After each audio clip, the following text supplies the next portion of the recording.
میں آج کی بات کا آغاز کروں گا نبی کریم صلی اللہ علیہ وسلم کی ایک حدیث سے جو کہ صحیح بخاری میں پائی جاتی ہے، جو کہ بڑی خوفناک حدیث ہے۔ خوفناک اس لیے کہہ رہا ہوں کیونکہ اس حدیث میں آخرت کے، قیامت کے کچھ مناظر کا ذکر ہوا ہے۔ نبی کریم صلی اللہ علیہ وسلم ایک جگہ سے گزرتے ہوئے آپ نے دیکھا کہ نبی کریم صلی اللہ علیہ وسلم کو خواب میں دو فرشتے جو ہیں وہ مختلف جگہوں سے گزارتے چلے گئے، اور آپ ان سے پوچھتے گئے کہ یہ کیا ہو رہا ہے، اور پھر انہوں نے ہر بار یہی کہا کہ آگے چلیں پھر آپ کو بتاتے ہیں۔ سب سے پہلے آپ نے دیکھا کہ دو شخص ہیں، ایک شخص زمین پر لیٹا ہوا ہے اور دوسرا شخص اس کے سر پہ کھڑا ہوا ہے، اس کے ہاتھ میں ایک بھاری بھرکم سا پتھر ہے، اور وہ پتھر لے کے اس کے سر کے اوپر دے مارتا ہے اور اس کا سر کچل دیا جاتا ہے۔ پھر وہ پتھر دوبارہ اٹھاتا ہے اور اس ٹائم تک اس کا سر دوبارہ ٹھیک ہو چکا ہے، پھر سے وہ اس کے سر پہ پتھر دے مارتا ہے اور پھر اس کا سر کچل دیتا ہے۔ آگے جا کے دیکھا تو دو اور شخص نظر آئے، ایک شخص زمین پر لیٹا ہوا ہے اور دوسرا اس کے سر پہ کھڑا ہے، جو کہ ایک لوہے کی ہک کے ساتھ اس کے جبڑے کو یہاں سے چیرتا ہے، پھر اس سائڈ سے چیرتا ہے، پھر اوپر سے چیرتا ہے اور پھر نیچے سے چیر دیتا ہے، اور ہر دفعہ جب اس کے جبڑے کو چیرا جاتا ہے تو وہ دوبارہ سے ٹھیک ہو جاتا ہے، اور یہی پروسیس کنٹینیو ہو رہا ہے۔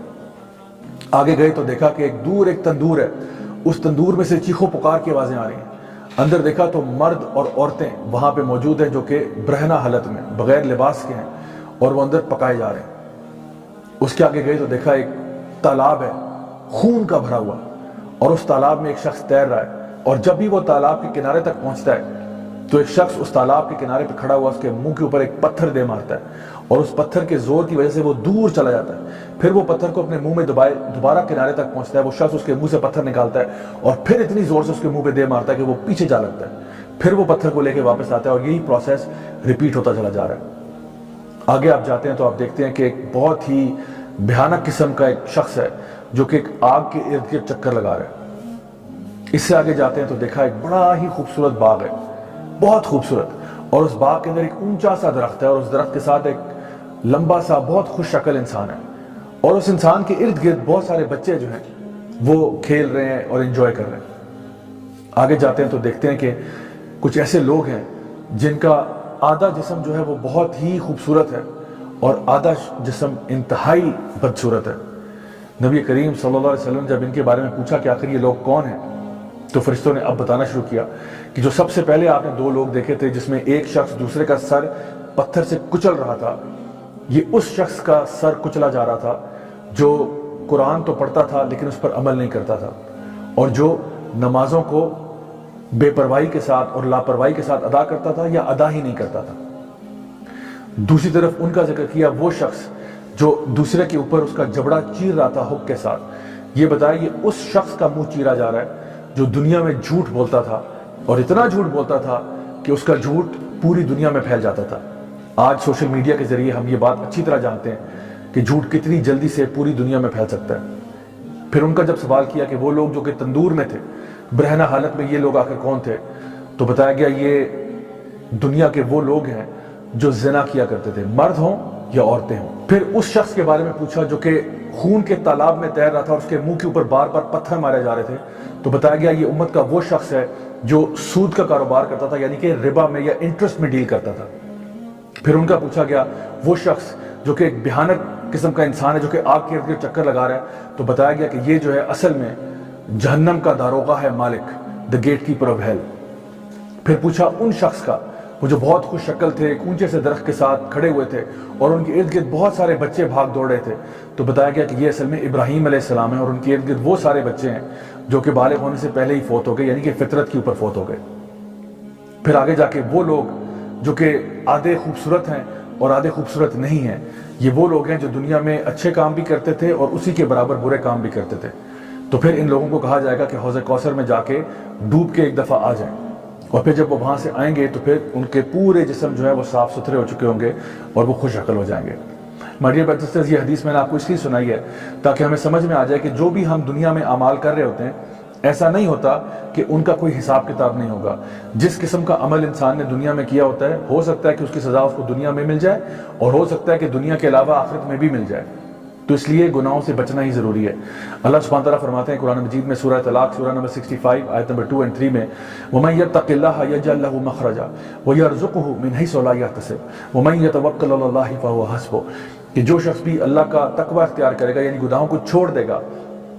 اللہ تعالیٰ اس کو ہر مشکل سے باہر نکالے گا اور پھر اس کو رزق عطا فرمائے گا وہاں سے جہاں سے اس نے سوچا بھی نہیں ہوگا. اور جو لوگ اللہ پر توکل کرتے ہیں اللہ ان کے لیے کافی ہو جاتا ہے. اگر ہم چاہتے ہیں کہ اللہ تعالیٰ ہمیں ہماری مشکلوں کو دور کر دے ہم سے, تو اس کے لیے ہمیں گناہوں کو چھوڑنا ہوگا اور تقویٰ کی زندگی کو اختیار کرنا ہوگا. My dear brothers and sisters, اکثر لوگ جب گناہوں کو چھوڑنے کی بات آتی ہے تو وہ کہتے ہیں نہیں جی ہمارے گناہ تو چل رہے ہیں لیکن ساتھ ساتھ ہم نیکیاں بھی بہت کرتے ہیں. تو اس کی مثال ایسے ہی ہے کہ انسان کمرے میں اے سی لگا دے اور ساری کھڑکیاں کھول دے. تو ایک طرف تو آپ نے استغفار کی ہوئی ہے لیکن آپ گناہ چھوڑنے کے موڈ میں ہی نہیں ہیں. ایک انسان ہر سال حج بھی کرتا ہے, عمرہ کرتا ہے, صدقہ بھی کرتا ہے, لیکن حرام بزنس بند نہیں کر رہا, حرام کاروبار ختم نہیں کر رہا, حرام کام ختم نہیں کر رہا. تو آخر پھر اس بندے کی بخشش اور مغفرت کیسے ہوگی؟ اصل کام یہ ہے کہ سب سے پہلے گناہوں کو چھوڑے, اس کے بعد جتنے نیک اعمال کرنا چاہتے ہیں آپ ضرور کریں, لیکن گناہوں کو چھوڑنا بہت ضروری ہے. یہ جو پروسیس میں نے آپ کو بتایا کہ جو ڈیفیکلٹیز ہماری لائف میں آتی ہیں ان کی وجہ سے ہمارے گناہ جھڑ جاتے ہیں. نبی کریم صلی اللہ علیہ وسلم نے فرمایا کہ تمہیں جو ایک کانٹا بھی چبھتا ہے اس کانٹے کے چبھنے سے بھی تمہارے گناہ جھڑ جاتے ہیں. اسی طرح سے جب ہم کسی بیمار کو ملنے کے لیے جاتے ہیں تو بیماری کی حالت میں بھی انسان کے گناہ جو ہیں وہ دھل رہے ہوتے ہیں. ہمیں کہا گیا کہ اس کو کہا کرو لا بأس طہور انشاءاللہ, کہ فکر نہ کرو انشاءاللہ یہ تمہارے طہارت کا ذریعہ بنے گی, تمہارے پیوریفیکیشن کا ذریعہ بنے گی. اللہ سبحانہ تعالیٰ فرماتے ہیں قرآن مجید میں قل یا عبادی الذین اسرفوا علی انفسہم لا تقنطوا من رحمت اللہ ان اللہ یغفر الذنوب جميعا, کہ اے میرے بندو جنہوں نے اپنی ذات کے ساتھ ظلم کیا ہوا ہے گناہ کر کر کے, اللہ تعالیٰ کی مغفرت سے مایوس نہیں ہونا. کیوں مایوس نہیں ہونا؟ ان اللہ یغفر الذنوب جميعا, یقیناً اللہ تعالیٰ تمہارے تمام گناہوں کو معاف کر سکتا ہے. تمام گناہ, جی ہاں, کوئی بھی گناہ اگر آپ نے کیا ہو اللہ تعالیٰ اس کو معاف کر سکتا ہے. لیکن سوال یہ ہے کہ کیا آپ توبہ کرنے والے بن سکتے ہیں یا نہیں؟ My dear brothers and sisters, امام ابن القیم رحمہ اللہ بہت بڑے عالم دین تھے. وہ کہا کرتے تھے کہ کچھ اعمال ایسے ہوتے ہیں, کچھ گناہ ایسے ہوتے ہیں جو انسان کو جنتی بنا دیتے ہیں. ویسے تو بظاہری طور پہ بڑی حیرت کی بات لگتی ہے کہ گناہ انسان کو جنتی کیسے بنا دیتا ہے. تو انہوں نے اس کو سمجھایا کہ ایسا ہوتا ہے کہ کبھی کبھار انسان گناہ کرتا ہے اور اس کے بعد ایسی توبہ کرتا ہے کہ وہ اللہ کا ولی بن جاتا ہے. یعنی وہ گناہوں کو چھوڑ کر اپنا لائف سٹائل ایسا چینج کرتا ہے, اللہ کے ساتھ اس طرح سے جڑ جاتا ہے کہ اللہ تعالیٰ اس کے پچھلے تمام گناہوں کو نہ صرف معاف کر دیتے ہیں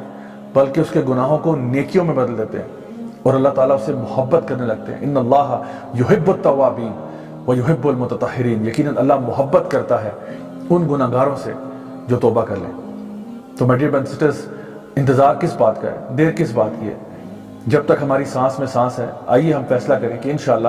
ہم سے جو بھی غلطیاں ہوئیں, کوتاہیاں ہوئیں, ہم اللہ تعالیٰ سے گڑ گڑا کے معافی مانگیں گے تاکہ اللہ تعالیٰ ہماری تمام غلطیاں, کوتاہیاں, گناہوں کو معاف کرے. اللہ تعالیٰ ہم سے راضی ہو جائے اور اللہ تعالیٰ ہمیں اپنے نیک بندوں میں شامل کرے, اپنے انبیاء, صدیقین, شہداء, صالحین میں, اور انشاءاللہ ہمیں جنت الفردوس میں اعلیٰ مقام نصیب فرمائے.